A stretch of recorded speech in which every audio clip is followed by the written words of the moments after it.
చెన్నూరు మండలంలో అకాల వర్షం అన్నదాతకు ఆవేదన మిగిల్చింది. మంగళవారం రోజున కురిసిన అకాల వర్షం కారణంగా వడ్ల కొనుగోలు కేంద్రాల్లో నిల్వ ఉంచిన ఒడ్లు పలు గ్రామాల్లో తడిచిపోగా చేతికొచ్చిందనుకున్న పంట నీటి పాలైందంటూ ఆవేదన చెందుతున్నారు. అధికారులు ఆలస్యత్వం కారణంగా ఎన్నో రోజులుగా వడ్ల కొనుగోలు కేంద్రాల్లోనే వడ్లు నిలిచిపోయాయని, ఇన్ని రోజులుగా వడ్లను కాపాడుతూ వస్తున్నప్పటికీ నేడు కురిసిన అకాల వర్షం కారణంగా తమకు ఆవేదన మిగిలిందని, తడిచిన ధాన్యాన్ని ప్రభుత్వమే ఎలాంటి కోతలు లేకుండా కొనుగోలు చేసి తమను ఆదుకోవాలని రైతులు ప్రభుత్వాన్ని వేడుకుంటున్నారు.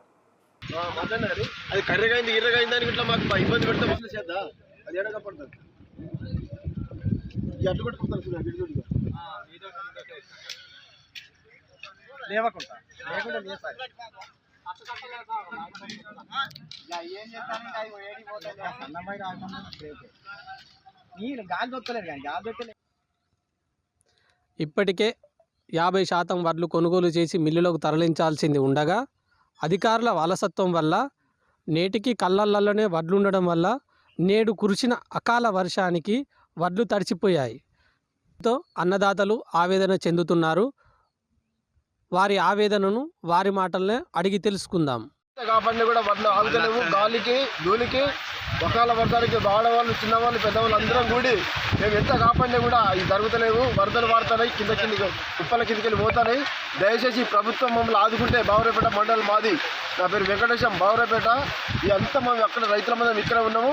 మీరందరూ దయచేసి మమ్మల్ని ప్రభుత్వం ఆదుకుంటే రేపు మీకు రాబోయే కాలానికి మంచి శుభం జరుగుతుంది. మాకు శుభం జరపాలని మేము కోరుకుంటున్నాం. అయ్యా, చెన్నూరు మండలం బావరాపేట మా అద్దో అకాల వర్షానికి తడిసి తెప్పలు తేలినాయి. అయ్యా, ప్రతి ఒక్క గింజ కటింగు లేకుండా అయ్యా గవర్నమెంట్ దయచేసి తోడు కావాలి. కలెక్టర్ గారు కానీ మా ఎమ్మెల్యే సాబు వివేక్ వెంకటస్వామి ఆయన కూడా అయ్యా దయచేయాలి. మీరు అందరూ అయ్యా మా కటింగు లేకుండా అన్ని కొనాలి. అయ్యా బావరాపేట నా పేరు జాగర్ పోషమ్మలు మాట్లాడుతాను. అట్ల కాడ అయ్యా తడిసి బాగా ఇదైంది. అంత అంగడి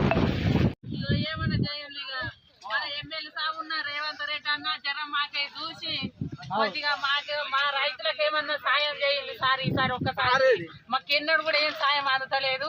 మొత్తం అర్థాన్ని నాయనే 2 రోజుల వానకు ఇగో ఇవన్నీ మొలకలు వస్తాయి. రేపు మాకు ఏం న్యాయం కాదు. ఈసారన్నా మాకు ఈసారి మీ కన్ను తెరిచి మిమ్మల్ని మేము గెలిపించుకున్నందుకు మాకు చెన్నూరు మండలంలో మాకు ఈసారి సాయం చేయండి. మా బావరాపేట గ్రామ పంచాయతీ మాది మొత్తం అడ్డు మొత్తం నాన్నే మేము ఎంత కూర్చున్నా కవర్లు కూడా లేదు ఇప్పటికి.